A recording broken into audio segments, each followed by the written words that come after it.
Hello, good morning, everyone. Um, Wonderful to be here. I'm just going to give us a couple of seconds. We're going to have, oh, great, we have some people joining. My name is Rebecca Burgess. I'm the founder and director of Fibershed, and I want to welcome you to our annual symposium, Weaving Voices, People, Land, and Water. I want to thank you for joining us virtually again. I regret that we cannot meet in person. And as I'm doing this intro, I'm going slow, hoping we have time for an accumulation of our visitors. And if you who are present with us could put your city where you're coming from and joining us this morning, or your town, or wherever you feel you could tell us. We'd love to know that you're here and where you're coming from. So you can put that in the chat. Oh, wonderful. Vacaville, Lyons, Nebraska, Denmark, Los Angeles, Ukiah. Oh, wow.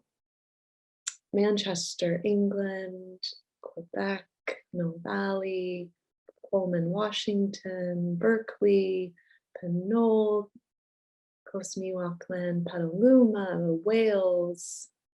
Thank you. Oh my goodness. Thank you for coming from all over the world to join us. It's wonderful that we are able to meet in this capacity. Was something we could not do if we were meeting in person. So this is the benefit of the virtual. I am going to spend a few moments doing an introduction before we get started today. For those of you who have access to our program, you'll see how the day is outlined. You can review that at any time for full speaker bios, for information about subject matter, titles of presentations. We also just wanted to do some housekeeping and say that if you have questions that are developing as you hear someone present, you can put those in the Q&A. And then if you want to chat with one another or one of the people who are at the back end of Fibershed, we just use the chat freely for conversation. And again, questions that you might want to posit to speakers, put that in the Q&A. All right, so I'm going to share my screen.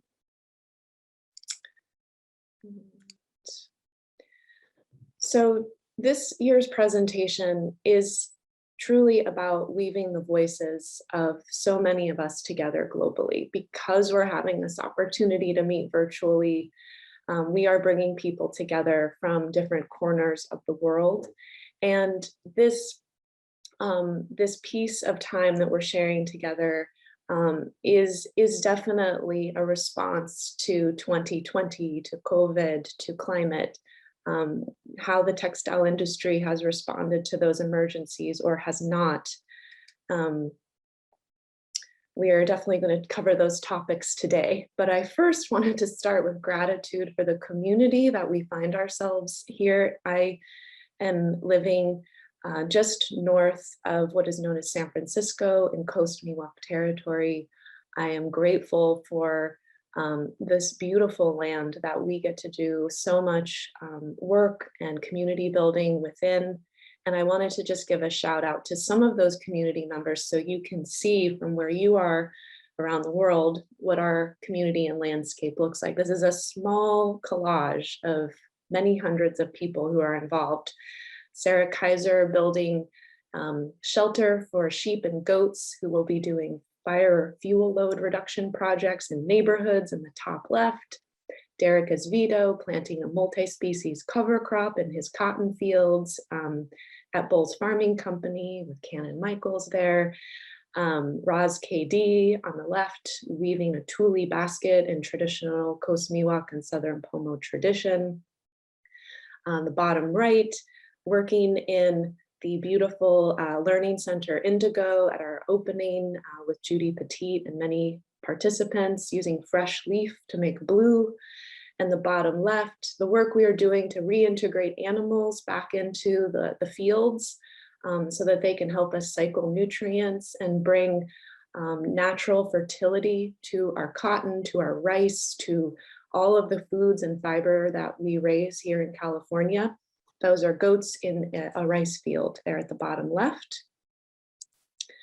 So meanwhile, thank you to our community for doing good work with land and animals and everything they're doing to restore soil health. But meanwhile, there is an industry, a textile industry writ large in the main, that we have to discuss because most of the world's clothing is being produced in a certain way. So Oxfam noted recently this year that it takes 4 days for a CEO from one of the top 5 global fashion brands to earn what a Bangladeshi garment worker will earn in her lifetime. 42 people now own the same wealth as half of humanity. And how inequity translates to ecological breakdown. Oxfam just released this report several weeks ago.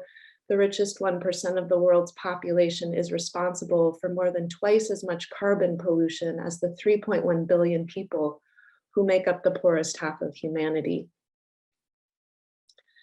So when we take this understanding of our engagement, it's the top 1% of the population. It's also countries in the global north who are consuming, that are creating these climate instability situations. And the city of Oakland, near where I live, recently, and this is something that some of you have seen in the past, the far left shows what the city of Oakland did to try to understand the contribution that the city is making with all the people who live there to the climate crisis. So they measured direct emissions from the smokestacks and the tailpipes, heating your house, cooking your food. What do those emissions look like that we call direct emissions by living in the city?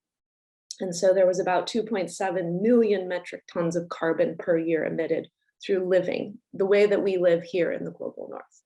So on the right side, what you see is when the city decided to measure the footprint of all the consumption that we're importing into the city, not just cooking food and driving cars and heating the home, but the electronics and the clothing, the food. All of a sudden, the material use and the waste that we create in our cities surpassed the direct emissions. As you can see, 43% of the emissions are coming with the footprint that the clothing brings, that the food brings, because we're importing these materials, but we've generally exported the footprint. The countries who make these things are responsible for those footprints. So highly consuming countries have a huge footprint in how they're consuming. This was the first time a city had ever analyzed a consumption footprint. It's a very important understanding we all need to have as we reapproach material culture.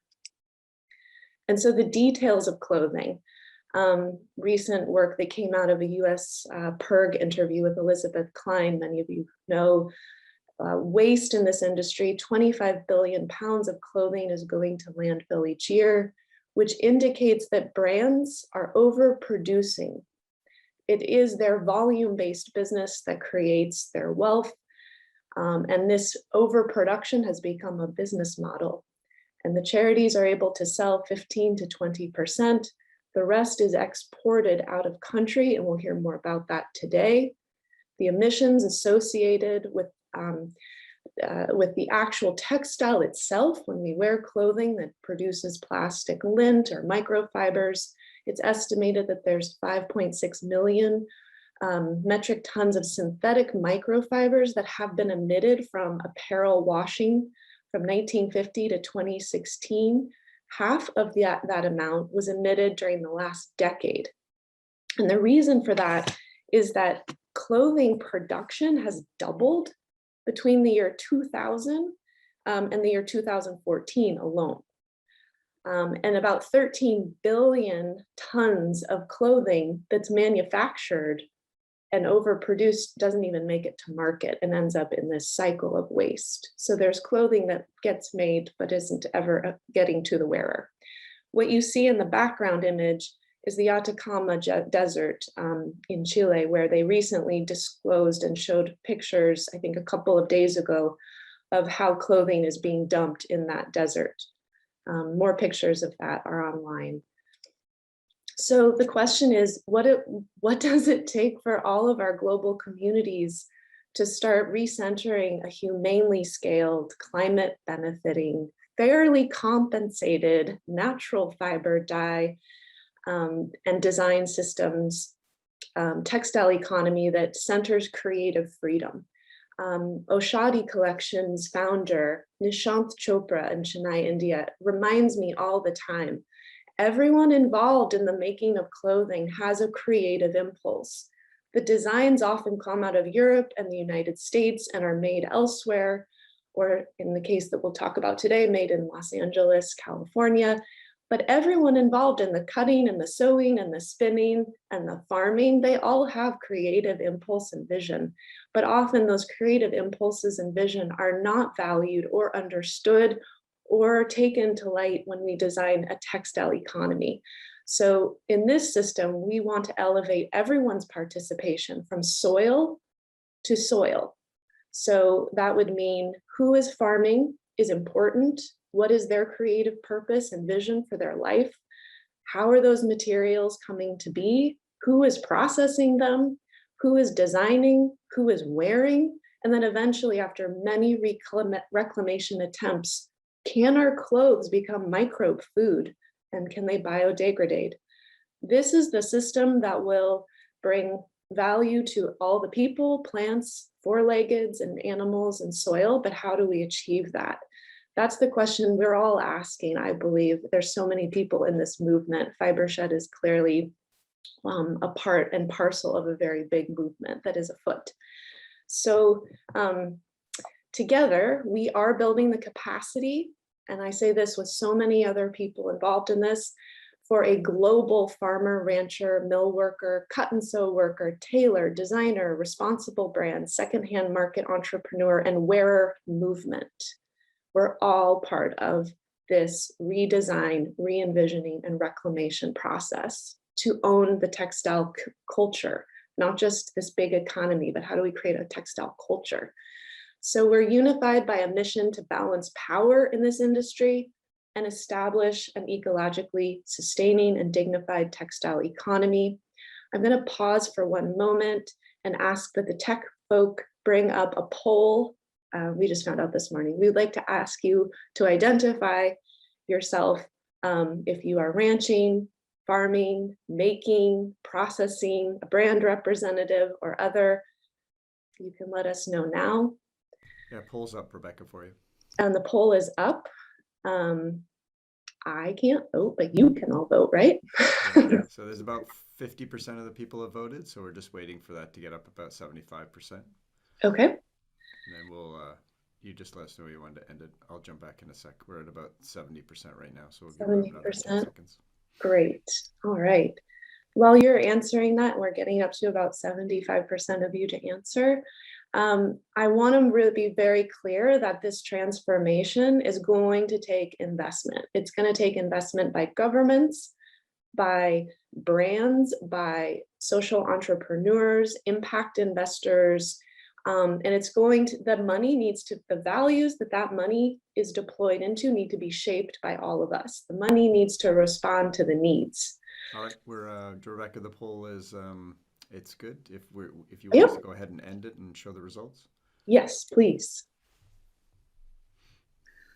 We have a predominance of artisan makers here at 61%, farmers and ranchers 20%, 16% of you are fiber processors, 4% are brand representatives, and 42% define themselves as other. Thank you. Awesome. All right. I'm going to close that. So just to finish this component of the vision here, the investments that all of you who are contributing to this vision, we need to see investments in public and textile sector re-education. The old forms of education are technically not working. They're reproducing the same mistakes.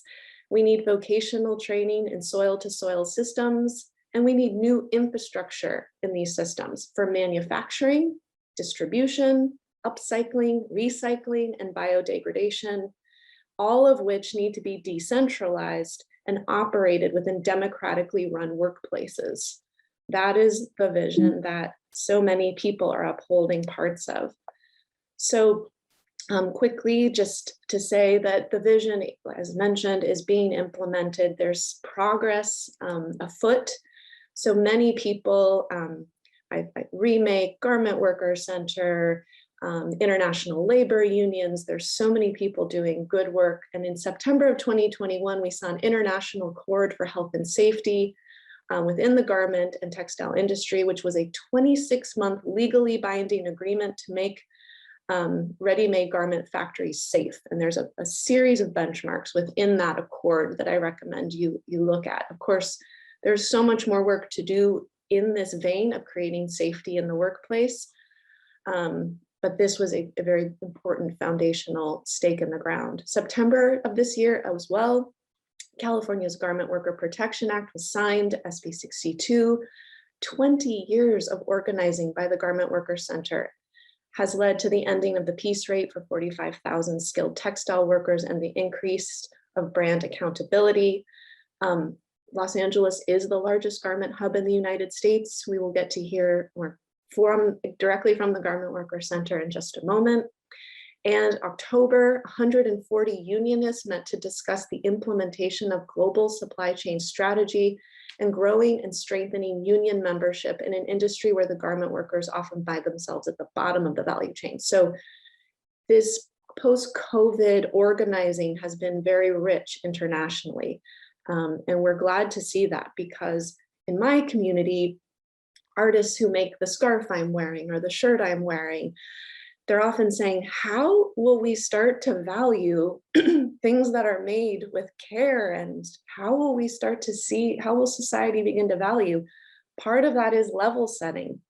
If people in the world are being exploited, if people in the world are not being fairly treated, businesses that are trying to hold up artisanal values and care for soil and sea and people, it's hard to uplift that in the face of all this exploitation. So we need each other. The farmers and the ranchers trying to revalue their wool, they need to uplift the movement for the Garment Worker Protection Act. We need to work together so that we can level this playing field and rise this tide for all the boats in this harbor. So that is what I'm doing this year in my mind and heart more and more. How do we come together? So in our community, I just have to highlight from the soil side, and this might be of interest to those of you living in California or who want to appropriate some of the work we've done politically and take it to your community. This was a benchmark year for farm worker communities and soil health in our Fibershed.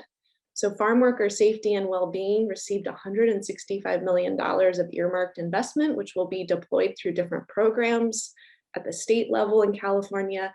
We confirmed $75 million for healthy soil this year, potentially $85 million next year.